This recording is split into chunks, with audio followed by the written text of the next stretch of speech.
So we start the class now. कल AC circuit का जो टॉपिक था उसमें मैंने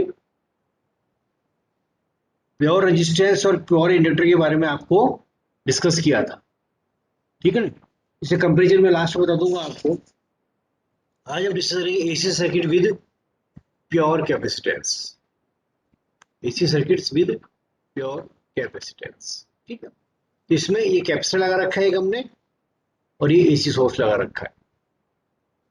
एसी सोर्स का voltage V equal to V M sine omega T है, जिसमें करंट फ्लो हो रहा है I, और इस कैपेसिटर के अक्रॉस वोल्टेज है VC, ठीक है। तो ये वोल्टेज लगाया हमने V equal to V M sine omega T, और करंट फ्लो हो रहा है I। तो कैपेसिटर के अक्रॉस जो वोल्टेज है ना V, तो ये दोनों पैरेलल में है, सप्लाई वोल्टेज और कैपेसिटर दोनों पैरेलल में है। तो कैपेसिटर के अक्रॉस जो वोल्टेज है वो सप्लाई वोल्टेज के बराबर होगा, क्योंकि और कहीं पे वोल्टेज ड्रॉप नहीं हो रहा है, इसलिए सारा वोल्टेज कैपेसिटर के अक्रॉस होगा, ठीक है। तो V equal to V M sine omega T applied voltage हो गया, और जो ये करंट आई फ्लो हो रहा है, तो voltage across the capacitor is given by VC, जो कि किसके इक्वल है, स्मॉल v के। इसके साथ साथ कैपेसिटर की इक्वेशन से हम ये भी जानते हैं कि Q equal to C V, ये कैपेसिटर की इक्वेशन है जिसमें Q equal to C V है, ठीक है। Q equal to C V, और Q इक्वल टू सी और V की जगह हो जाएगा वी एम साइन ओमेगा, ये वी एम साइन ओमेगा, ठीक है।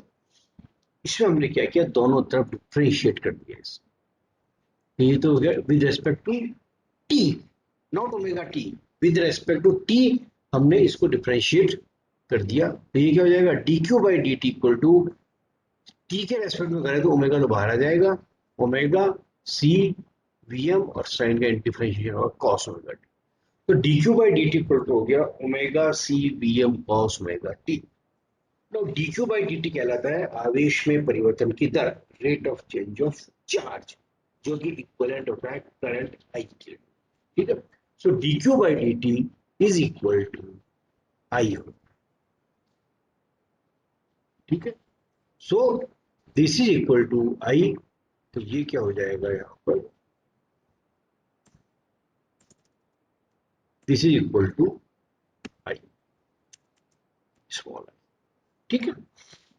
सो आई इक्वल टू क्या होगा, omega C V M cos omega T. No, I equal to ये आ गया omega C V M cos omega T, इसको मैंने कॉस ओमेगा टी को लिख दिया, ओमेगा सी वी एम तो एज इट इज ही है। So I equal to sine omega T plus pi by two, plus pi by two, और इस पूरी टर्म को मैंने लिख दिया आई इक्वल टू, इस पूरी टर्म को मैंने लिख दिया I M sine omega T. देखिए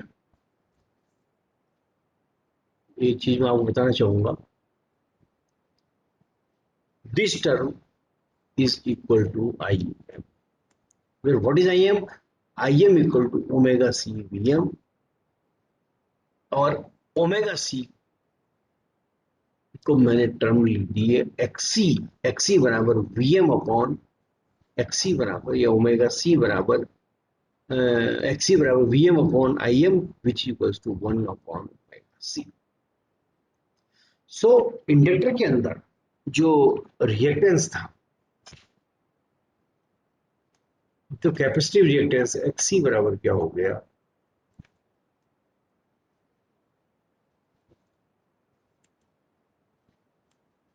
एक्सी बराबर 1 अपॉन ओमेगा सी,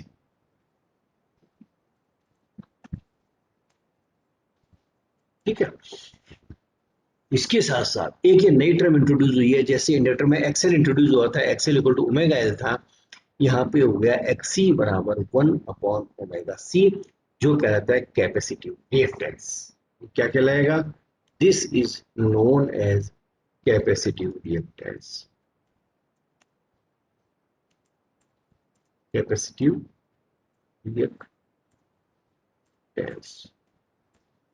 इसकी यूनिट क्या होगी, ओम होगी, यूनिट तो इसी क्या होगी, ओम होगी। तो सभी की यूनिट ओम है, रेजिस्टेंस की ओम है, इंडक्टिव रिएक्टेंस की यूनिट ओम है, कैपेसिटिव रिएक्टेंस की यूनिट भी ओम।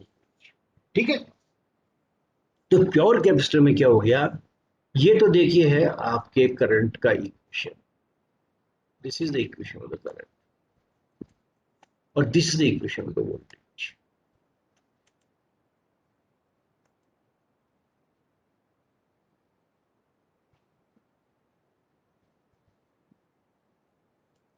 ये तो है वोल्टेज की equation, V equal to V M sine omega T, और ये करंट की equation, this the equation of current, I equal to I M sine omega T plus pi by two. इसका मतलब ये है कि इस प्योर कैपेसिटर के अंदर करंट वोल्टेज से पाई बाई टू डिग्री आगे है, जबकि इंडक्टर में वो पाई बाई टू मीन्स 90 डिग्री पीछे था, इसमें 90 डिग्री आगे है। वेव फॉर्म कैसे बनेगी, दिस द वेव, और वोल्टेज और करंट की फेजर आएगा। यदि ये वोल्टेज का कर्व है तो करंट 90 डिग्री आगे होगा। ठीक है, आगे पीछे का मालूम चलेगा आपको क्लॉकवाइज या एंटी क्लॉकवाइज से, क्योंकि इंजीनियरिंग के अंदर जो पॉजिटिव डायरेक्शन मानी गई है वो एंटी क्लॉकवाइज मानी गई है, तो वोल्टेज से करंट आगे है पाई बाई टू डिग्री, तो ये लीडिंग पावर फैक्टर कहलाएगा। ठीक है, this is the equation of the wave form है, वोल्टेज का वेव फॉर्म है ये। तो करंट 90 डिग्री आगे है, मतलब जब वोल्टेज जीरो है तो करंट 90 डिग्री के ऊपर है मैक्सिमम। तो this is the wave form of current. ये 0 डिग्री, ये पाई बाई टू डिग्री है, ये पाई है, ये 3 पाई बाई टू, और ये पाई। ठीक है, so capacitive reactance X equal to 1/2 pi F C, unit क्या होगी। ठीक है, तो ये फेजर डायग्राम है और ये इसका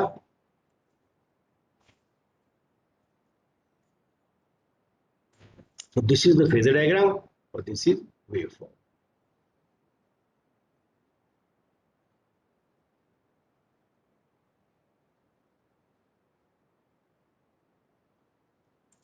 This is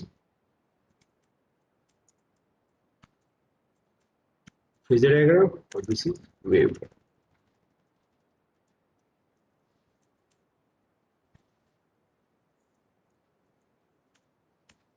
ठीक है, और ये आपका x, तीन चीजें इंपॉर्टेंट है इसमें, आगे समझ में गया भाई।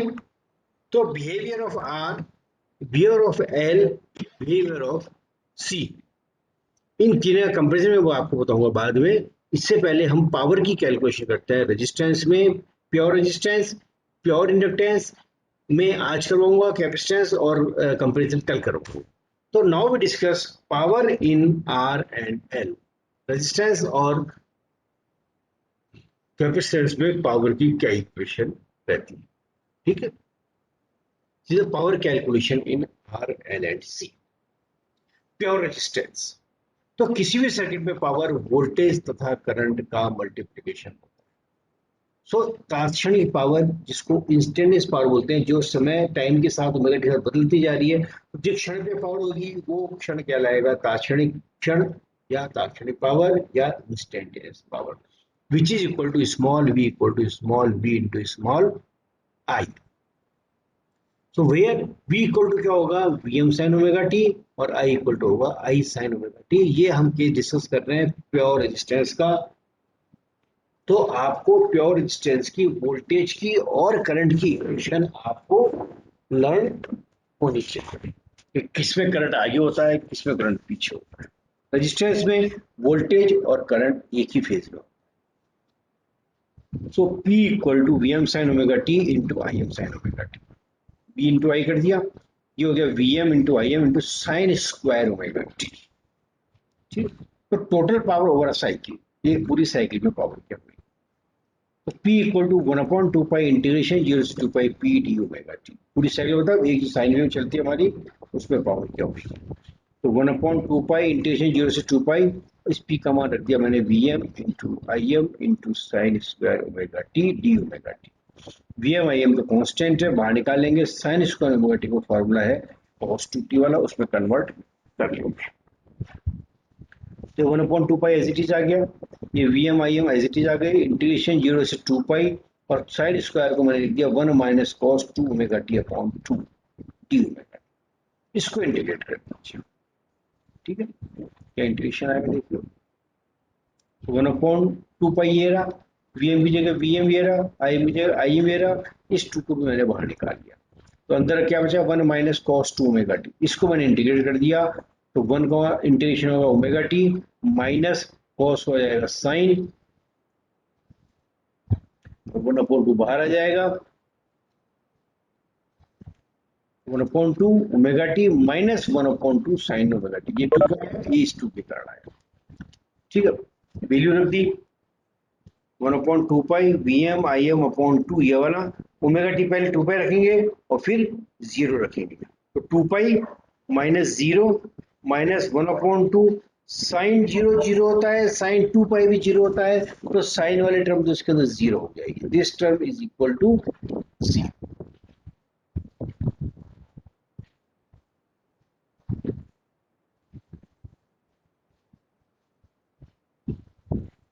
So this whole term becomes equal to 0.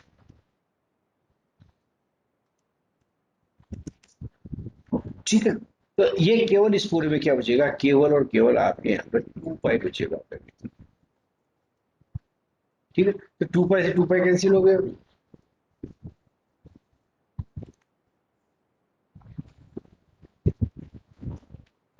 तो केवल बचा V M I M upon 2, P equal to V M I M upon 2, इस 2 के 2 टुकड़े कर लिए, वी एम बाई रूट 2 और आई एम बाई रूट 2, ये कहलाती है V R M S into I R M S.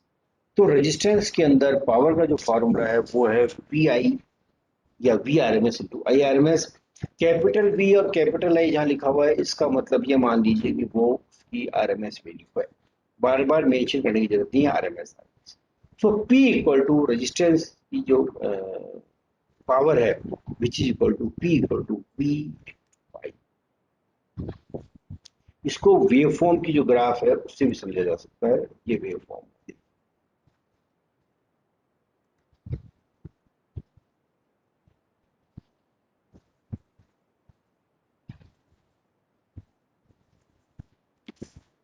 ये तो गलत है, देखिए ये वोल्टेज की इक्वेशन है, ये उसका वेव फॉर्म है, और करंट का भी साथ साथ चला गया, phasor angle between V and I zero, तो वी की आई वी के साथ साथ आई भी चलता रहेगा। ओके, तो ये वी और ये आई यहाँ गया और ये आ गया ओमेगा टी। अब देखिए 0 से पाई तक देखिए, 0 से पाई तक वोल्टेज भी पॉजिटिव है, करंट भी पॉजिटिव, दिख रहा है आपको, बोथ आर पॉजिटिव, और मल्टीप्लिकेशन दो पॉजिटिव का क्या होगा, positive, this is positive, this is positive, दोनों पॉजिटिव है, मल्टीप्लिकेशन क्या होगा, पॉजिटिव होगा 0 से पाई तक। और पाई बाई 2 से पाई तक ये नेगेटिव है, ये भी नेगेटिव है, नेगेटिव इंटू नेगेटिव हो जाएगा, अगेन पॉजिटिव हो जाएगा, ये देखिए यहां बता रखा है आपने।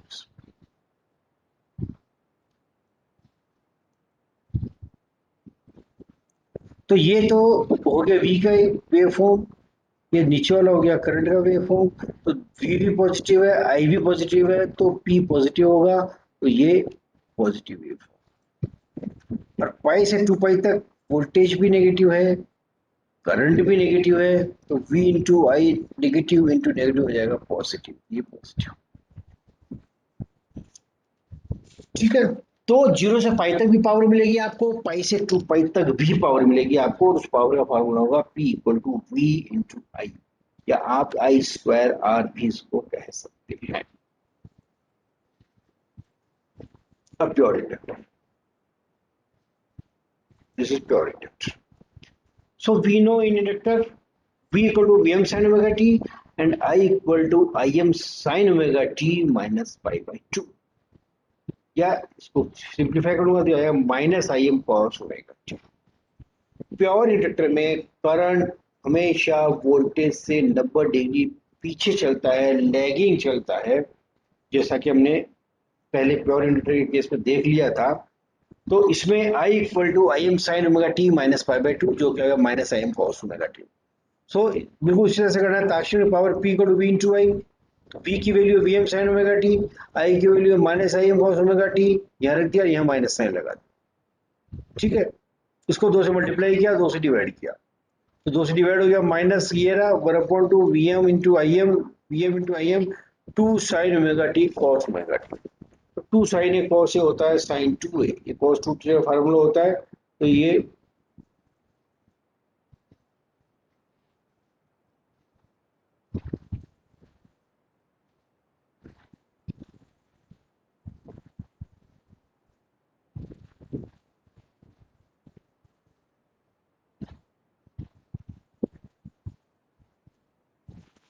तो 2 साइन ए कॉस ए होता है साइन 2 ए, तो ये 1/2 माइनस ये रहा V M I M sine 2 omega T. तो average power over a cycle, एक पूरी साइकिल में 0 से 2 पाई तक की साइकिल है, उसमें एवरेज पावर क्या मिलेगी? तो average power P equals to 1/2 pi integration 0 से 2 pi P T omega T, और P की वैल्यू रख दी हमने, स्मॉल p की वैल्यू ये रख दी। तो 1/2 पाई तो बाहर है फार्मूले के अंदर, इस पूरे को बाहर लिखा minus 1/2 pi P M I M sine 2 omega T T omega T, integration limit 0 से 2 पाई। ठीक है, ये माइनस साइन बाहर आ गया, ये 1/2 पाई, ये 1/2 वी एम, ये आई एम, और साइन 2 ओमेगा टी का इंटीग्रेशन हो जाएगा माइनस कॉस 2 ओमेगा टी, या माइनस साइन और आ जाएगा। ठीक है, माइनस माइनस हो जाएगा प्लस, और लिमिट 0 से 2 पाई। ठीक है, इसकी लिमिट की वैल्यू रख दी, ये माइनस माइनस हो जाएगा प्लस। ठीक है,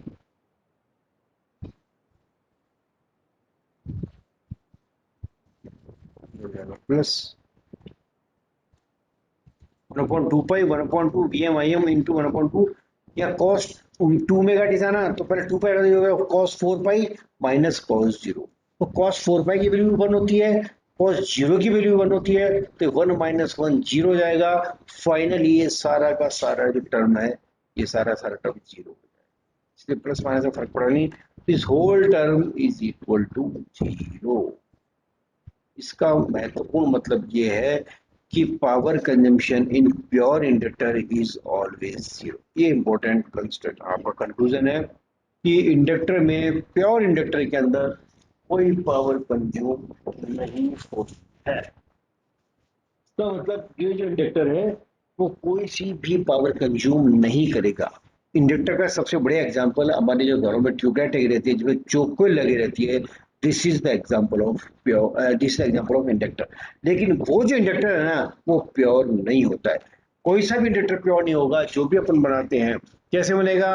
वायर लेंगे, उससे कॉइल बनाएंगे, तो इंडक्टिव कॉइल बन जाती है। लेकिन क्योंकि वायर है तो कुछ न कुछ रेजिस्टेंस जरूर होगा, इसलिए ये जो चोक होती है या जो कॉइल होती है, ये इसलिए पावर कंज्यूम होती है रेजिस्टेंस के कारण।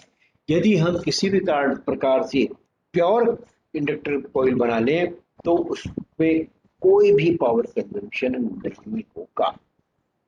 तो इसका मतलब उसको लगाने से किसी प्रकार की इलेक्ट्रिसिटी कंज्यूम नहीं होगी, बट प्योर इंडक्टर नहीं बनाया जा सकता। एक थ्योरेटिकल कॉन्सेप्ट है, प्योर इंडक्टर के अंदर power consumption 0।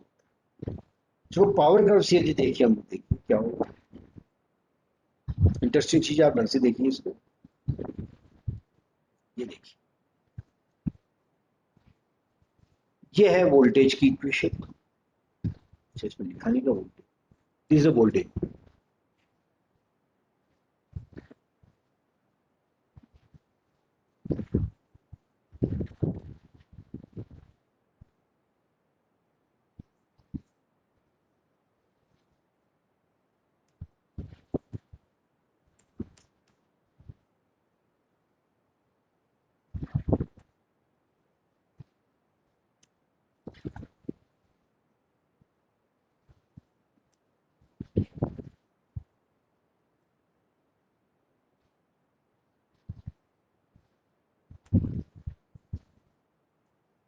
This is the equation of current, and this is the equation of voltage.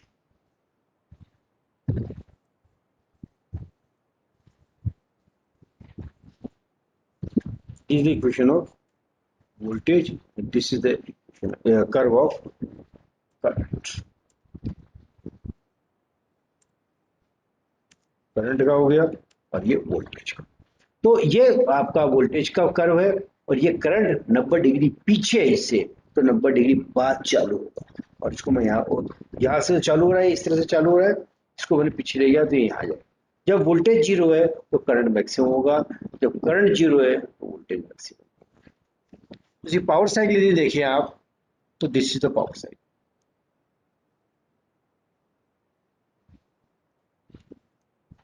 ये देखिए जीरो से पाई बाय टू, इसको छोटा कर देता हूँ इससे तो क्लैरिटी और हाँ, अब देखिए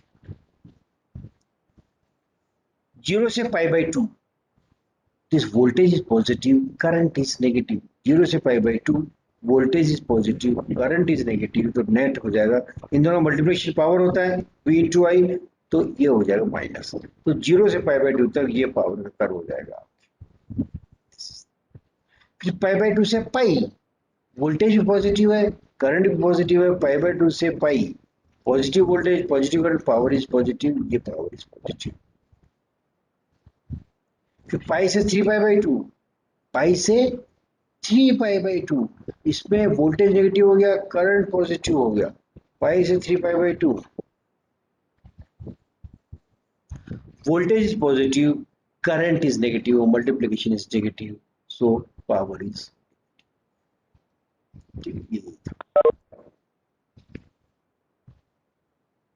और 3 पाई बाय 2 से 2 पाई तक करंट भी नेगेटिव है, वोल्टेज भी नेगेटिव है, तो पावर पॉजिटिव हो जाएगा। दोनों नेगेटिव तो पावर इज पॉजिटिव। तो इस प्रकार से जैसे मैंने आपको बताया, इंडक्टर के अंदर, प्योर इंडक्टर में करंट पावर कंजम्पशन जीरो होता है। साइकिल से देखें, हम कर्व से देखें, जीरो से पाई बाय टू तो पावर नेगेटिव है, पाई बाय टू से पाई तक पॉजिटिव है, फिर पाई by to three pi by to तक नेगेटिव है, थ्री पाई बाय टू से टू पाई तक पॉजिटिव है। तो ये पॉजिटिव को ये नेगेटिव कैंसिल कर देगा और ये नेगेटिव पॉजिटिव कैंसिल कर देगा। तो जीरो से लेके टू पाई तक पूरी जो एक साइकिल बन रही है, उस साइकिल में टोटल पावर हो जाएगा जीरो। ठीक है, एक और दूसरी बात ध्यान रखिए, जीरो से लेकर टू पाई तक, जीरो से लेकर टू पाई तक वोल्टेज की एक ही कर्व आएगा, एक साइकिल आएगी, करंट की एक साइकिल आएगी, लेकिन पावर की दो साइकिल आ जाती है। क्यों दो साइकिल आ जाती है? इस 2 मेगा टी के कारण।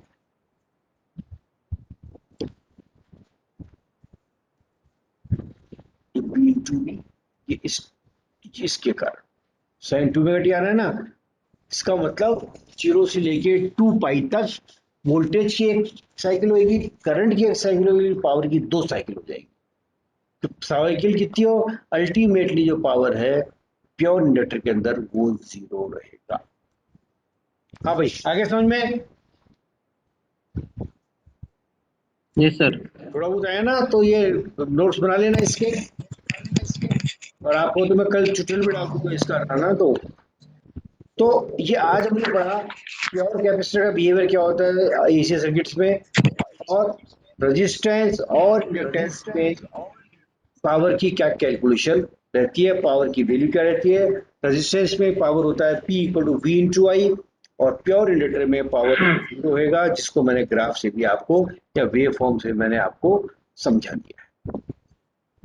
ठीक है, बंद करिए क्लास अब।